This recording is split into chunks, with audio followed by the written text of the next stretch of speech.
Hi there! In today's video, I will show you how to insert a microSD card into your Xiaomi AW2000 camera. Let's get started. So, as a first step, we would need to take our camera and find this lid, which is basically located at the bottom part of your camera. Here is it how it looks.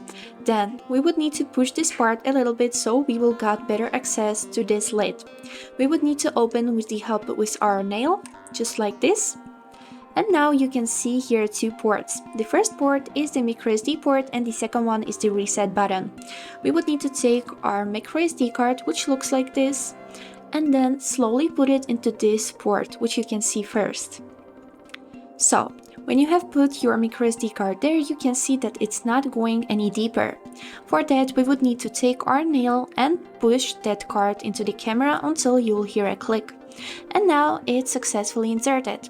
Then close the lid. Now you can rotate this part back so your camera can normally stand and then connect it to the source of power. And that was it for today. I hope this video was helpful for you and thank you so much for watching.